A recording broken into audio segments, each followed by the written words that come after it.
New construction or buying an old home, which one's for you? Stay tuned and check out this video, and hopefully by the end of it you can figure out which one is the best one for you. See you on the other side.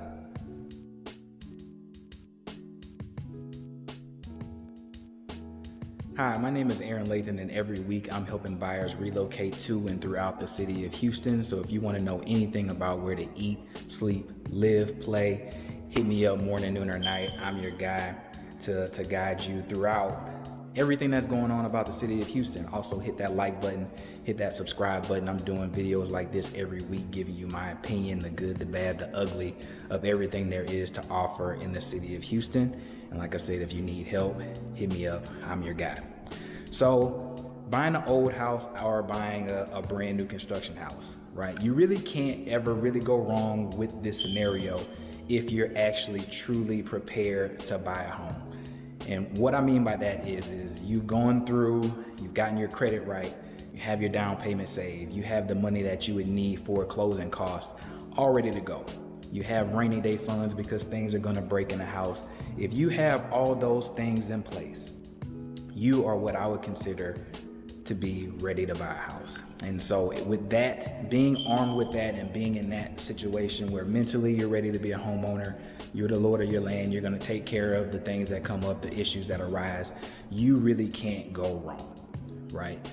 At the end of the day, it's gonna come down to what you can personally afford, what you're most comfortable with, the payment, and all those other things, locations, amenities, all those things that you need and want from your future home. It's gonna come down to more than that overall if you're actually ready, as opposed to whether or not to go new or to go old. So I actually have bought a new construction home, and one of the first things that is an absolute positive, one of the best things to ever come from buying a new construction home is actually the warranty, the builder's warranty, the craftsmanship warranty that comes with it. It beats any other home warranty, aftermarket home warranty that you could ever buy. Right, it beats it. We moved into our, it's a gentrifying area, so we bought like one of those townhome kind of double stack, really close together, no yard, one of those kind of townhomey kind of houses in the city, just north of the Loop in the Independence Heights area. Great area that's coming up, values are shooting up, but we bought a brand new house. We're loving it, everything's going good. A couple months in, we start noticing that about every 4 or 5 months, our water heater kind of goes out, right? And so the one thing that kind of saved the day for us was that we had the builder's craftsmanship warranty. So within that first year, everything that breaks, whether something is a crack in the wall or appliances or anything that goes out, they have to come and fix it and or replace it free of charge to you, because you bought the home with that warranty. Right, that's the biggest perk of buying new construction, is that it comes with that warranty. The secondary warranty of that is we also have a systems and appliance warranty, which usually lasts for new construction in this area 2 years. So in the event that our AC unit goes out, water heater goes out, anything like that goes out, that's a major system, plumbing, electrical, or HVAC, they owe us coming to repair it and or replace it within the first 2 years. And then on top of that, you have the 10-year structural and foundation warranty, which is important here because Houston, and I don't know about other parts of Texas, but in Houston, our soil here is really rough. So typically when you go into older homes, you have foundation issues or just general settling. It doesn't necessarily need to be a foundation issue, but there's gonna be settling, so you'll see some cracks above windows and things of that nature, right? That just comes with the territory to buying an old house. But when you're in new construction, you have a little bit of a peace of mind that you're gonna be having some coverage that out of pocket, at least for the initial first 1 to 2 years, aren't gonna be coming out of your pocket, right? So on the flip side of that, if you were to buy an old home, you're gonna need to have, and if I have clients and like these clients that are actually buying their home, I'm actually touring, kind of doing a final walkthrough for my clients right now on the older home that they're buying.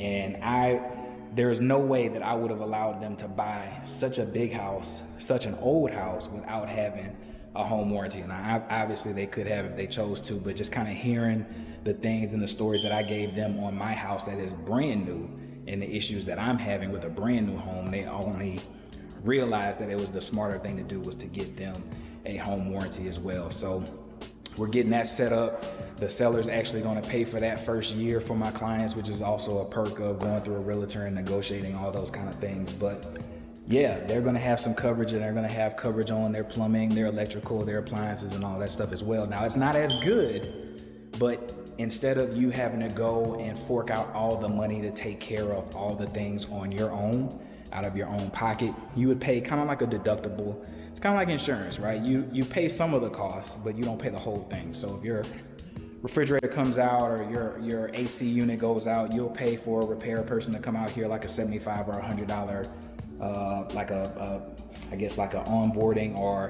assessment fee. And then usually the parts are either free or the labor is free or discounted at a higher rate. It makes sense because, you know, at the end of the day, instead of paying, let's say $5,000 for an AC unit or something that breaks, you end up paying, you know, $700 or $800, right? So it comes out ahead, but it's not and never will be as good as new construction. Never will be. However, if you are to go old, there's some character and some charm and some size that you can get specifically in Houston. Like right now, to get a house that is this size, this house is like right around 2,700 square feet. To get 26 or 2,700 square feet in the city of Houston right now, brand new, you're going close to $4,000, if not $500,000 to have really great amenities, to be by schools, to be by walking trails, all that stuff. You're gonna pay a lot of money. New construction has become a premium. Now that's a result of basically it just being a seller's market. You know, everything is kind of crazy right now. This may be a different beast or a different animal. Just a couple years ago, even last year, it wasn't this aggressive, it wasn't this bad, right? But we are where we are right now, and new construction is a premium. I had some clients that were once approved at $300,000, and they could go into almost any suburb they wanted to and basically buy, if not the top plan or right around the top plan, and have nice square footage, nice size yard, be close to a walking trail, all that stuff. They had the ability to do that just last year, just 6 months from now, just 6 months ago, they had that ability. But right now, new construction is a premium. You come in there with 300,000, you're getting just above like entry level in a lot of places. So that's one of the things that you get. And this is a great area. This is the energy corridor tied to great schools. It's a great location if your lifestyle is on the west side of campus. I actually originally moved here with my wife. We had an apartment a couple minutes away from here. We love the area, but our lifestyle led us to be more in the city, so the commute was bad for us. So that's why we moved to the city. But other than that, I would have stayed in this area just because I loved it. You had shopping close, you had the Memorial City Mall close, you had your studio grills, you had all of the movies and shopping and eateries. You had everything that you need over here, tied to great schools, so they never have to think about private school or paying for school or anything like that when they do have kids. This is a great area in a great part of town. This is a huge house, and they got it for $300,000. $300,000 brand new, like I just said, would probably get them like 1,600 square feet in a lot of the communities right now. So again, you're paying a premium for brand new, but it makes sense, right? Like think about it like this. My wife and I just had, and this is how I like to explain it. My wife and I just got cars not too long ago, and she has a Beamer, I have a Jaguar. My car retail, like brand new MSRP, is like $70,000. There's no way that I wanted to pay $70,000. So what did I do? I got a certified pre-owned, which is basically an older car with a warranty on it. I did the same thing. Now, when I go in for service, do I get abused? Absolutely. Is it better than not having that warranty or not having that service? Absolutely. But is it better than having like brand new service and cost for that? Not at all. It'll never be that, right? But it's the same kind of idea. My wife went in, took her car, and she got a bill the other day that was like $4,000 or $5,000, right? And that's just because she's outside of her warranty period. right? So it's the same kind of principle with buying a new versus used house versus new versus used car. It's kind of like the same basic principle. And that's kind of like the best way I can explain that to people that are kind of on the fence about or trying to figure out what's best for them. The other thing about just being in an older house though like this is, even though a lot of the things were addressed, we had a pretty substantial list of things once we had the actual inspection period. And that's just gonna happen with an old house. Like there's no way on earth that you can buy a 25-year-old home that has a chimney or that has, you know, these random appliances in them or whatever, right? Anything that's 20 years old, anything that's 5 years old or older is gonna have problems. Codes have changed, things have changed. There's different requirements. Things are built more efficiently than they were in the past. So even though everything was basically addressed in our inspection walk and everything was taken care of, I can say that my clients are getting what they basically paid for in the contract. When they come in here, there's some things that they're gonna have to do. They're gonna need to change out these windows.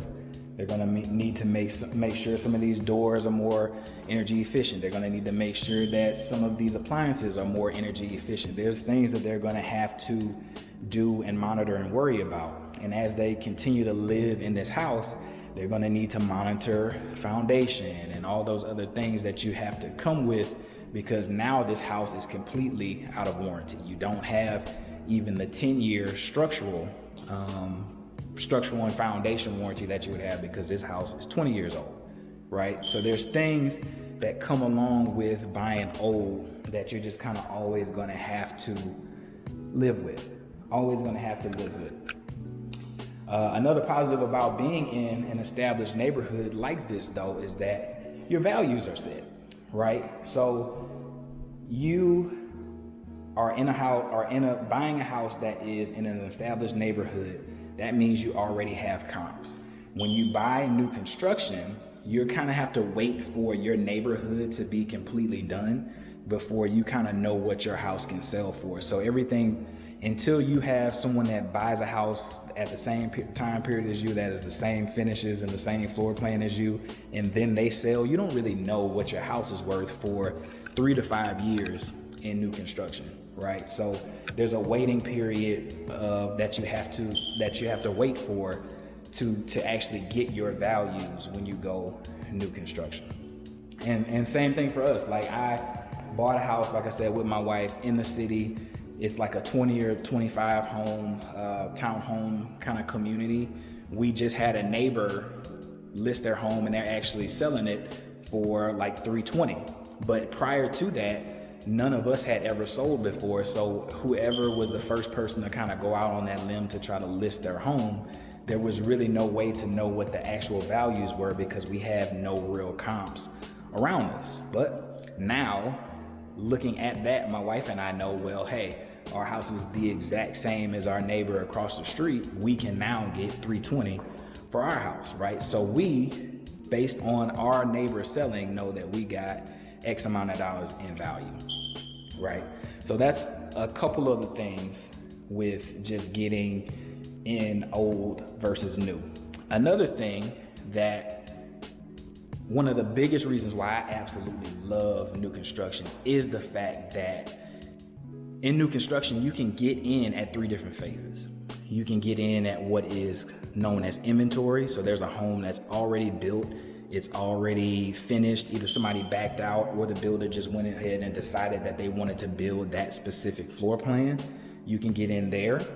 Or you can catch it kind of in progress, where you can still have some ability to change either finishes or pick out your finishes or colors or anything like that. Sometimes it's a little bit too late, but you save on the time that it would take to actually like build the entire house. Or the third phase of that, you can actually get it as a brand new build where you're going from the ground up. You're in all the design meetings. You're picking out every single item, every single element of that home, and it's basically a custom home.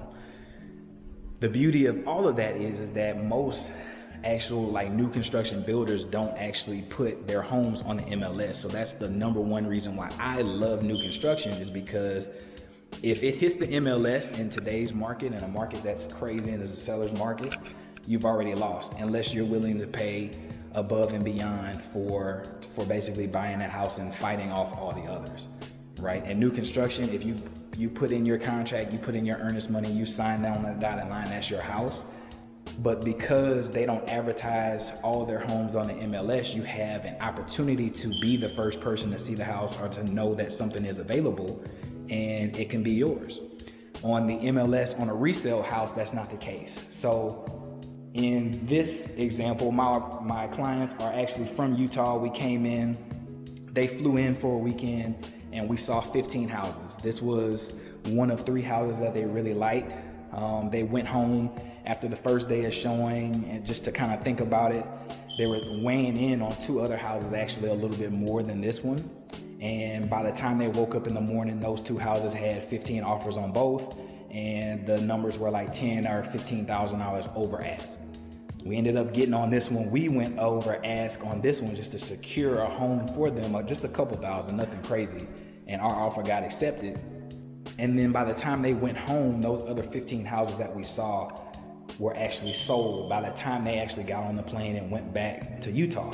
So within a weekend, and a price point that is fairly expensive, what I would call expensive, $300,000 plus in the city of Houston, 15 houses went, they all had multiple offer situations on them, and we just got lucky with this house, right? So that's one of the cons of going resale in a market that is on fire, is that you're gonna have so much more competition. You're gonna have so much more fight and and adjustments to what you think is a beautiful home, just because we don't have the inventory right now that we once had. You know, it's crazy to think that last year, when we thought everything was heating up and things were going crazy, that we had like double or triple the amount of houses on the actual MLS.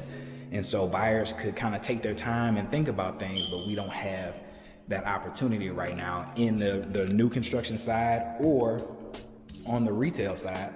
But in new construction, you have a shot in that you can have agents like myself that work like really closely with a builder or with areas, and they know kind of what the inventory is and what's going on and what they're about to build, and kind of the price points and increases and incentives and all that stuff. Most of my clients are actually in new construction, so that's a focus of mine. But if you're working with an agent that is not like me, that doesn't know kind of what sites to look on or where to go to actually be a resource to know what's available, you're at the mercy of what you're seeing on the MLS, and you'll lose that 9 times out of 10. So can you go wrong with new construction? Can you go wrong with buying an older home? Honestly, you really can't go wrong. The most important thing is that you get in as soon as you can, so you can start to realize and get some of that appreciation and get some of that equity in get in the game. Like, the biggest thing about all of this is just get in the game, become a homeowner, because we don't know the next time we'll see, you know, the ability to gain 15-20% in a year off of just owning a home. My wife and I bought our home 2 years ago, or a year and a half ago, and we bought at $255, and now I have a house, and I have a neighbor that is selling their house and is gonna close at $320. That is crazy to me, right? I did not see that happening just for owning a home, but that's the kind of thing that you get when you own a home. You can't go wrong. Biggest takeaway here is to make sure that you're comfortable, make sure that you're flexible, make sure that you know exactly why you're buying a home. What's the overall goal for what you want to do with that home? Is it going to become a rental to you? Is it going to become your forever home? All those things just kind of look different, right? And there's no one size fits all for everybody. But I do know that if you are ready to buy, you have your money saved, you have your rainy day fund, you can't go wrong at all. All right, so that's the video today. If you have any questions at all about where to eat, sleep, live, play, hit me up. Morning, noon, or night, I'm your guy. My number will be somewhere on this screen. All my ways to contact me: hit me up, DM, shoot me an email, hit me with a call. Whatever you got to do to get in touch with me, I'm your guy. Also hit that like button, hit that subscribe button. I'm dropping videos like this every week, giving you the good, bad, and the ugly about everything there is to love about the city of Houston and the surrounding suburbs. I look forward to hearing from you, and I hope you have a great day.